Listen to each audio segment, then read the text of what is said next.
Asosiasi Ikan Tawar Sulawesi Tenggara. Yes! Kan, makanya saya bilang nyasar tadi itu. Kalau kita buru-buru di sini kita main volume, malah lebih stres lagi teman-teman. Emang kalau kita mau bikin banyak nanti jualnya kemana? Kan begitu. Jadi ini kan satu mata rantai yang memang kita coba harus potong dulu. Itu bisa dilakukan ketika kita bertemu seperti ini kan? Hanya bisa kita bertemu. Terus begini Pak, kalau bicara soal produksi sebenarnya, saya itu orang yang paling melawan. Boleh tanya dokumen di dinas sebenarnya. Di dinas perikanan provinsi itu di 2012-2013 itu kan pernah saya tawarkan untuk program lelenisasi pada saat itu. Ketika saya punya bendera masih kibarnya masih melambai ketika itu. Lele konda Pak ya. Itu Karena masih makanya gampang ketemu Pak Presiden kemarin. saya nawari itu kan, saya nawari itu program itu. Apa jawabannya saat itu beliau apa ya? Kepala seksi kepala bidang budidaya. Bilang Pak As, kalau kita mau bikin program tidak susah kalau di kita ada APBD. Kalau misalnya ini, Pak, cukup kita bisa di backup dengan APBN. Tapi satu pertanyaannya, ketika produksi kita menjual kemana Pak? Ini Kendari bukan Jawa. Iya pasti. Pak Moin bisa itu karena Pak Moin kan versinya Jawa, mudah dapat akses dari Jawa. Saya bilang, oh iya Pak, saya bilang, minta maaf, saya memang minta izin untuk mencoba pengetahuan saya ala kampungan saja. Kalau bagi saya misalnya belum mengenal overproduksi, karena di 2000 sekian itu saya pernah nanya cari data di TPI Kendari saja itu kan rata-rata 45 ton per hari bongkaran ikan laut ini kan sebagai pembanding kan. Tapi di sana saya ketemukan fakta bahwa ketika tanggal di langit itu mulai tanggal 12 sampai 18 bulan di langit itu selalu ikan berkurang, bahkan kadang-kadang tidak ada kapal yang sandar. Kan itu fakta. Beliau mungkin yang lebih valid dengan data itu. Saya mencari datanya itu di kisaran 2010-an. Terang bulan katanya. Terang bulan ya. Nah, itu bahkan banyak ibu-ibu ina-ina itu yang menjinjing yang apa itu parkir di sekarang itu pulang dengan kosong, nggak dapat dagangnya. Kalau kita interview kenapa nggak dagangnya, ikannya katanya mahal. Udah mahal biasanya itu satu paket. Kalau sudah ikan mahal begitu biasanya kan ikan-ikan yang disimpan dalam kondisi artinya tidak terlalu segar lagi. Sehingga banyak juga yang kembali ke rumah tidak dapat dagangan. Itu artinya apa? Saya cuma bilang ini, itu sekitar 6 hari Pak dalam 1 bulan, dan ini datang terus setiap bulan karena langit sudah memutar siklus seperti itu. Berulang Pak ya. Iya. Kalau 6 hari itu alatnya itu ini, kalau kita sebagai kompetitor kita mau bersaing di situ, ada 6 hari peluang 45 ton kali 6. Kembali ke diri kita sekarang, mampu kita bikin produksi itu berapa? 4 kilo saja sehari, kita kan belum mampu. Maka selalu biasanya kadang kalau yang bertanya begitu, kalau saya malas di sini, karena saya tukang banyak cerita Pak, minta maaf, mungkin di antara sini sudah kalau ngajak diskusi saya yang paling kuat. Tapi gini, kalau saya lagi malas biasanya, ada beberapa yang cari informasi Pak, saya tertarik nih mau ke lele itu, tapi saya mau tanya dulu pasarnya kemana. Kalau lagi malas saya jawabnya gini, Bapak udah punya ikan? Oh, belum, saya dari rencana siapkan dana. Oh, nggak akan ketemu Pak pasarnya kalau Bapak cari pasar ketika Bapak nggak punya barangnya. Penjual jamu aja itu pasti harus bawa barangnya, baru kita coba presentasi kan. Itu artinya jawaban bodoh-bodoh lah bagi kita, karena itu tadi, karena agak males kita nyanyinya.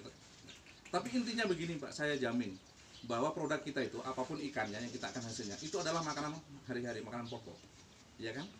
Nah, sebagai pembanding yang paling dekat aja itu gini, kurang apanya Pak misalnya itu yang penanam padi saja, beras saja itu kalau kita bandingkan dari desa ke desa itu, nyari setiap desa itu belum terlalu susah kalau mencari penanam padi misalnya.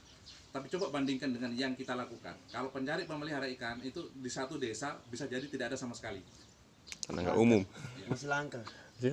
Nah, itu gapnya di mana? Gapnya itu karena ada distribusi produksi kita itu tidak diketahui oleh calon konsumen kita. Itu fakta. Sehingga kita harus membangun brand. Misalnya kalau dulu di awal-awal itu kan selalu kalau saya menuntun teman-teman yang ikut belajar, yang ikut bergabung main di lele pada saat itu, Pak saya ingin ini tapi saya ingin nanti jualnya gimana, ya udah kalau untuk sementara kita bantu aja dalam bentuk bantunya sistemnya seperti apa. Saya nanti kalau Bapak ikut memelihara belum bisa ngejual, nanti saya bantu ngejualin sini, saya garansi 20.000 harganya dengan catatan karena saya jualan bibit saat itu. Kalau bibitnya dari saya 20.000, kalau bibitnya ibu dapatkan, bapak dapatkan dari luar 18.000, kan fair. baku bantunya ketika nanti Bapak lanjut misalnya, Ambil kan belak- sudah mulai ambil keputusan. Wah, mending ambil di situ sekalian, kan itu strategi saja kan. Tapi kan kita fair. Nah, makanya sekarang ini yang sebenarnya kurang fair. Ini walaupun ini belum ada beliau, saya berarti katakan, ada beliau saya akan katakan. Itu kan belum fairnya itu karena sekarang itu terkesan monopolinya itu jalan. Jadi kenapa nggak goyang? Kan saya sering mengungkit, itu harga saya yang bikin dari 2010. 2010 boleh ditanya teman-teman yang main di Lele, karena kebetulan saya pengibar bendera Pak pertama kalau di situ. Nah, itu teman-teman yang memelihara saya sudah beli 20 pada saat itu 2010. Kok sekarang kemarin-kemarin itu kan cenderung sempat saya dengar angkanya di 19. Itu kan ada yang salah berarti. Ada yang salah kan? Setelah saya meninggalkan itu di perlelean itu 2015. Saya aja ada. Saya jual lele aja bisa 16 ribuan. Nah, itu makanya bilang kita harus melakukan penguatan kan dengan berargumen banyak sekali. Kan dulu kajiannya begini Pak, kenapa itu harus misalnya itu 20?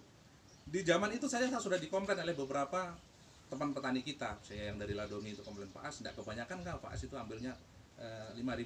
Karena dari itu Pak, harga eceran saya sudah tetapkan 25.000 sejak tahun itu 2010. Nah, banyak kita coba Pak. Kita ini sekarang baru mengibarkan bendera. Kita baru memperkenalkan. Itu buat orang tahu. Faktanya orang membeli lele itu adalah paling banyak itu adalah 2 kilo di tahun itu. Kenapa 2 kilo? Karena 5.000 udah nggak ada kembalian kan, 5.000 dapat 2 kilo. Sekarang kita daripada jawabnya mencari pembenaran, silahkan sekarang simulasi, ada barangnya. Saya kalau ngambilnya dengan harga 20 itu hitungannya begini Pak. Bapak bawa ikan ke saya, nimbangnya itu 40 sampai 50 kilo satu kali naik. Kapasitas nimbangan saya saat itu adalah segitu. Satu kali naik itu 40 sampai 50 kilo. Nah, saya jualnya itu adalah 1 kilo. Ikan yang bisa kita jual itu rata-rata pada saat itu kan ikan yang diminati hanya ukuran 3-4. 5 itu belum orang, kecilan kan pada saat itu. Sekarang sudah syukur bisa bergeser. Nah, artinya gini, ketika kita menjual dalam bentuk 1 kilo jualnya itu, kita susah mendapatkan yang pas, karena ini bukan beras yang bisa digaris, rontok yang lain. Karena ini ikan nggak bisa dipotong. Begitu kita jadikan, kita mau membungkus 1 kilo atau 2 kilo, dapatnya itu kapan tuh kalau timbangan kurang saja misalnya setengah on yang belum sampai di apa angkanya. Kalau ibu-ibu, apalagi kalau ibu-ibu pasti nunjuk kurang Pak. Tapi begitu naik misalnya sampai besaran 2 ons, Tidak ada masalah. lihat tambah-tambahnya. Iya, itu fakta. Fakta di lapangan pasti begitu. Sampai hari ini masih berlaku lah yang begituan itu. Coba misalnya kalau dihitung dikonversi ke uang, 2 ons itu dari modal saja itu kalau 20.000 berarti kalau sudah berapa? 8.000 berarti. Jadi 20.000 kan bagi 10 kan 2.000. Berarti kalau 2 ons sudah 4.000 kan? Sudah 4.000 nilainya. Tapi itu bagi ibu-ibu kan nggak mau tahu yang begitu. Itu kan urusannya kamu. Itu tambah-tambahnya. Padahal kita ini sudah kehilangan adalah 2 on tadi. 4.000. Nah, tapi artinya begini, bagi saya tidak mungkin Pak saya mau menempuh jalan rugi. Tetap saya untung, tapi kan harus tahu jalan untungnya ini bagaimana supaya tidak ada lagi menghilangkan stigma, Pak, enggak terlalu banyak kata itu yang 5.000. Kan kita harus tahu, urai dulu itu penjelasannya dengan lapangan. Hasil simulasi itu ternyata dari sekilo itu 10 bungkus kita jadikan itu setelah ditimbang sekali jadinya 12 kilo. Lebihnya tadi. Padahal cuma lebih tambah-tambah ini. Mungkin ada yang cuma 1 strap, ada yang sampai 1,5 strap. Kan diakumulasi begitu hitungannya. Nah, sehingga nanti angka yang kita dapatnya adalah begini. Kalau 12 kilo modal saya dari Bapak 12 kilo ke saya masukkan, saya kan harus bayar 20.000 kali 12, 240.000. Saya jual kembali dengan 25.000, tapi jadinya 10 bungkus. Ini sudah bukan kilo lagi acaranya, karena faktanya sudah nggak bisa kita pertahankan Jadi kilo. kalah. Harus sudah jadi bungkus. Sudah sekali bungkus kan, jadi 10 bungkus. Nah, 10 bungkus itu dengan harga 25.000 berarti 250. Ada selisih. Makanya saya bilang nggak bakalan rugi saya. 50 di 250 kurang 240 kan 10.000. Nah, sekarang hitung Pak. Kecuali kalau Bapak itu masih merasa misalnya itu kurang ikhlas, selisih di saya itu 10.000 dengan modal 240.000 tadi itu ya terserah Pi, berarti bisa ngambil sikap lain. Tapi jangan keburu dulu. Ini 10.000 masih belum aman bagi saya karena saya harus menambahi modal kantong plastik. Iya, kantong Kantong plastik. plastik itu kalau untuk lele nggak bisa 1 biji, harus rangkap 2. Kan itu juga itu fakta. Perlu kita kasih penjelasan yang seperti itu yang memang benar-benar Orang masuk nggak dalam hitungannya mereka. Alamat oh iya, kalau begitu bukan terima Pak. Itulah sehingga bisa bertahan harga itu pada saat itu Pak Sultan. Nah, makanya kalau sekarang itu harus kita evaluasi. Namanya kepikiran. di mana letak evaluasinya? Letak evaluasinya itu ketika sekarang fakta di lapangan, lele sudah menjadi lumayan familiar lah. Bahkan kadang-kadang ada yang mencari tidak ketemu barangnya. Kemudian transaksi penjualan itu sudah ada yang sampai 10 kilo satu kali nimbang, dan 5 kilo satu kali nimbang, ya kan? Nah itu sudah harus bergeser hitungan yang itu tadi, hitungan saya itu. Andaikan saya masih main ada di situ, hitungannya pasti akan bergeser. Karena susutnya sudah lebih dikit lagi. Kemudian besarannya ikan. Kenapa? Kita kalau hari ini mencari yang mirip 1 kilo itu sudah peluangnya lebih memungkinkan bisa dapat. Kan sekarang kan sudah bisa yang ukuran 5 sudah bisa masuk. Itu tadi. 65 sekarang Mas. Nah, apalagi kalau misalnya 6. Untuk mencukupkan 1 kilo itu kita lebih berpeluang misalnya kalau ada kesempatan mengganti, misalnya 2 kali mengganti sudah lebih dekat dengan ukuran yang diinginkan oleh konsumen kita. Dibandingkan yang di era saya dulu itu yang harus 3 Pak, berarti kan 300 gram itu anehnya. Berarti selisih timbangannya saja udah ketahuan sekitar 50 gram kan, itu udah paling kecil kan. Nah begitu hitungannya, sehingga kemudian fakta di lapangan itu sebenarnya kalau misalnya ini kita bisa buahkan hasil dan sepakat misalnya kayak di harga di pengepul itu udah layak untuk diperbaiki. Yang bisa lakukan itu adalah teman-teman yang harus pengepul itu yang berhati besar. Di lapangan itu dijaga misalnya harga katakanlah di 30, kan pernah di yang ke 30 teman-teman pengepul itu. Cuma karena hanya 2 pengepul itu kita sayang. Persaingan 2 pengepul saja tapi masih bersaing di harga. Begitu harga 30 bisa diterima, yang lain memasukkan 27,5 dengan 50 kilo 2 itu. Begitu masuk itu ada yang main lagi di 26. Jadi ini sayang, padahal persaingan cuma 2 saja, berarti kan kurang saja komunikasi yang masih kurang terbangun. Nah kalau di sana misalnya dengan bisa 30 Pak, di petani itu sudah layak misalnya dapat harga 25 kalau kita di Kendari ini harusnya. Ketika di 25 itu semuanya bisa jalan Pak. Teman-teman misalnya yang tadinya takut gunakan pelet sudah bisa kita mulai ajari untuk menggunakan pelet. Kita paksa seperti itu. Nah, itu satu di antara jalan atau solusi yang bisa memungkinkan kita tempuh. Tapi andaikan ini kan ini persoalan dagang adalah privat Pak, pengepulnya. Kondisi terburuk kita harus lawan. Iya. Kondisi terburuk harus lawan kan begini. Intinya kita kan pemegang barang, kita kan yang punya barang. Coba kalau kita pikir-pikir Pak hari ini, otoritasnya sekarang untuk menentukan harga itu Bapak atau siapa? Bisnis kita harus kita bedakan. Kapasitasnya sebagai pembesar dan kapasitasnya sebagai pengepul itu harus kita pisahkan. Proporsinya harus ditempatkan.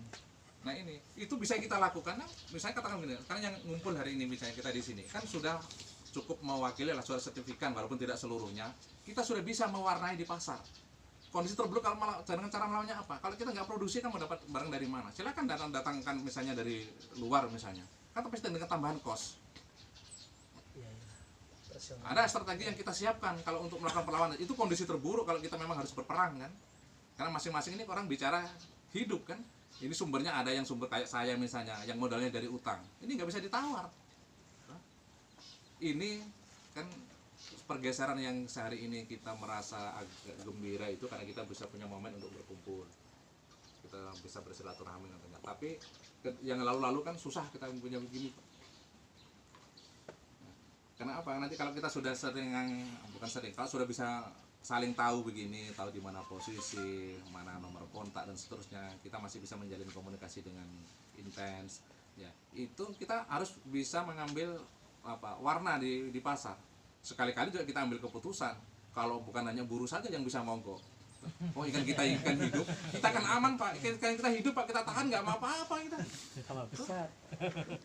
Tapi kalau misalnya bagi pihak tertentu yang punya langganan harus diantar hari ini, ketika kita tidak dikirimkan barang, besok kita yang masuk lebih diterima kita Pak, kita yang punya barang. Bagaimana? ini kan pemahaman yang begini yang selama ini yang belum dibuka kerannya. Dianggap kita ini merasa lemah saja, ketergantungan kita itu ada di sana. Ya, misalnya dari sisi lain, misalnya nanti kan bisa kalau kita sudah ketemu begini, semuanya bisa kita mencoba memaksimalkan dari pengadaan bibit. Ini kan mainnya ganda. Misalnya kalau yang dulu kan itu mirip turunan, Pak, turunan dari yang saya mainkan dulu itu. Tapi cara main saya bergeser, yang hari ini itu bergeser. Sekarang kan kelihatan monopolinya itu lebih dominan. Misalnya ini bibit harus dari saya, kalau nggak dari saya nggak saya ambil. Nah, itu kasihan juga kalau yang begitu. Kalau bagi